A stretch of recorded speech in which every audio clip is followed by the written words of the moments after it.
and welcome to your favourite teacher. I'm just going to go through some of the symbols in Jekyll and Hyde, just as a quick reminder. So, first of all, I'm going to talk about the appearance of evil. So when Mr. Hyde is first described, he's associated with a strange, unnerving sensation, a sensation of evil. Mr. Enfield describes it as a deformity, but it's not something physical and it's not something that people can express easily. From the outset, Hyde is seen as a different kind of being from the other characters. There's this intangible deformity, and it seems to affect other people around him. So people like Utterson and Enfield get a powerful hatred for Hyde that seems almost quite instinctive. Hyde's evil also seems to bring out the dark side of others, suggesting the reality of duality that Jekyll's been trying to prove, that there is evil and good, odious and joyous in everything. It's just a quote here. So he is not easy to describe. There is something wrong with his appearance, something displeasing, something downright detestable. I never saw a man I so disliked, and yet I scarce know why. He must be deformed somewhere. He gives a strong sense of deformity, although I couldn't specify the point. Now, you don't need to know that whole quote, but you do need to know things like downright detestable or feeling of deformity. These are things that you can talk about to show how hideously ugly Hyde is. And really, we've got this abstract concept of evil that's coming through and reflected in his physical appearance. There's more than one character who struggles with defining what it is about Hyde and his appearance of evil. So we also have the lady that works for Hyde, and she's described as an ivory-faced and silver-haired old woman opened the door. She had an evil face, smoothed by hypocrisy, but her manners were excellent. In this passage, the police are investigating Hyde's living quarters after the murder of Sir Danvers Carew, and this old lady with an evil, hypocritical face lets the police into the room. The woman's face symbolises some of Stevenson's ideas about the relationship between good and evil.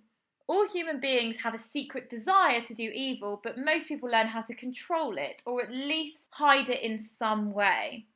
So this woman's a great example of a character who plainly desires to do evil, yet society prevents her from giving in to her sinful desires. Good manners are a facade, and that ties in a lot with the Victorian context. I looked down, my clothes hung formlessly on my shrunken limbs. The hand that lay on my knee was corded and hairy. I was once more Edward Hyde.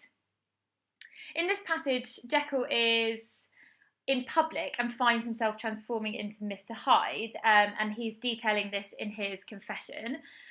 So even though he hasn't drunk any of the potion, he's lost control and the dual nature has become more powerful on the side of Hyde.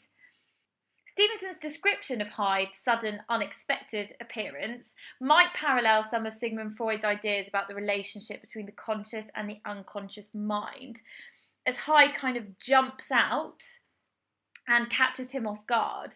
At the same time, Stevenson makes this physically seem quite horrific.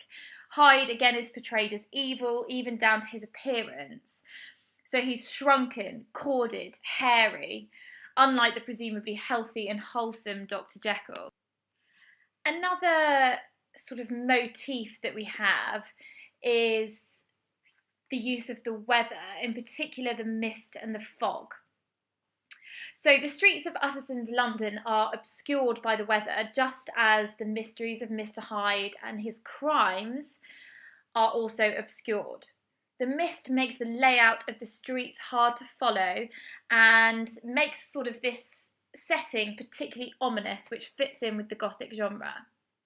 Effects of light are used to forewarn and indicate the coming on of Jekyll's transformations and Hyde's violence, and the moon sheds an eerie light over the most suspenseful moments.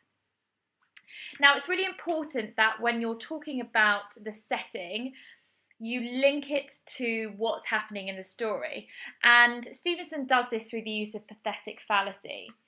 So pathetic fallacy is where we have the weather reflecting the mood, and Stevenson does it here using light and dark imagery, and in particular the idea of vision being impaired. So when there's fog, when there's mist, when there's moonlight, we've got this battle of good and evil, which is the same as the battle of light and dark, but also we've got the fact that you can't see things clearly. Neither can the reader, neither can Utterson, and that's how Stevenson's using his pathetic fallacy here. So rather than just saying, finding a quote, so for example, even if you can't remember many quotes, it says foggy and fog about 1 million times, so you can constantly talk about the fog, put it in quotes, get yourself some marks. But what you need to remember is what might be being clouded at that point. So if it is when Utterson, the first fog of the winter rolls in, and I think it's when Utterson's on his way to see what's happened at Sir Danvers Carew's house, you can then say that we get this sense of foreboding reflected in the weather. So try and link it to what's going on. Another important symbol is the use of windows and doors in Jekyll's home and Hyde's home. So we've got the doors, which are obviously a point of access, but also a barrier, perhaps blocking out Utterson. They might show either transparency if a house has lots of windows and lots of light coming in, versus secrecy if there are no windows. Hyde's house doesn't have any windows, or a knocker, which suggests that he doesn't want anyone coming in or looking in. It's very unfriendly, very unwelcoming. Hyde's house is described as blackmail house, whilst Jekyll's house has a great air of wealth and comfort. So really Stevenson's using these homes to embody the characters.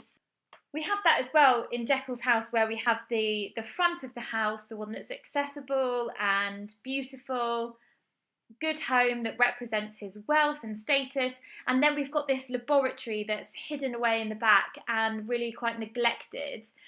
So the front of the house versus the back of the house might represent the two sides of Jekyll's personality. So we've covered the appearance of evil, the mist and the moonlight, and the windows and doors. And the last real motif that we see, that I'm going to talk to you about anyway, are the letters and documents.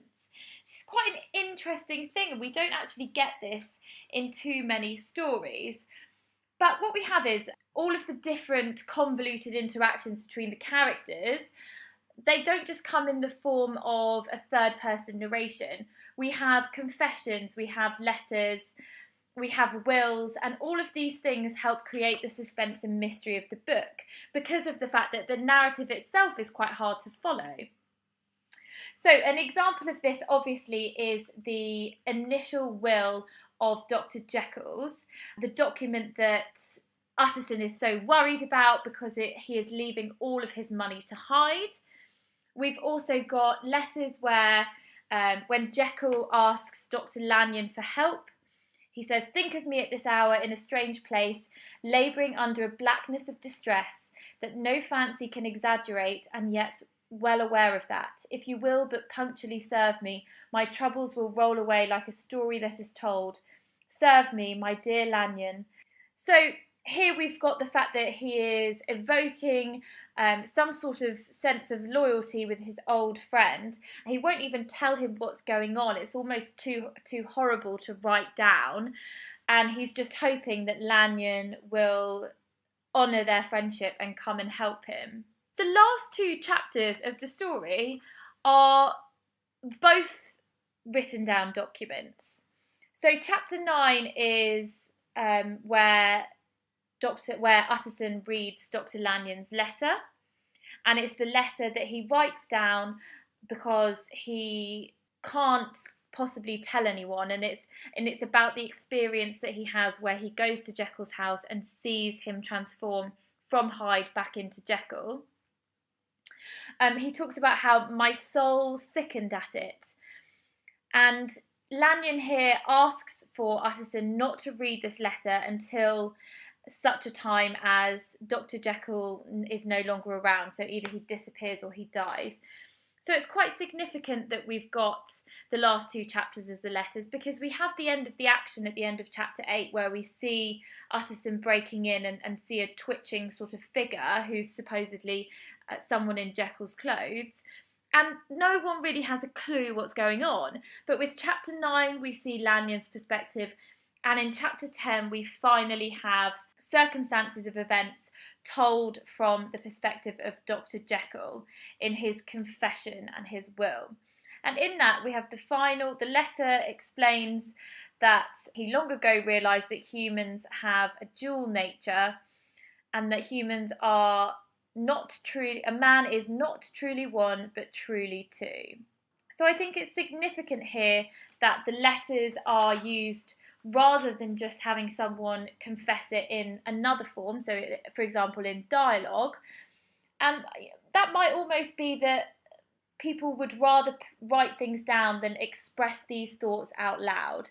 And that goes again, adds in with the Victorian context, the fact that, reputation and secrecy was so inbuilt. So hopefully that's helped settle your revision for some of the symbols in Jekyll and Hyde. Good luck!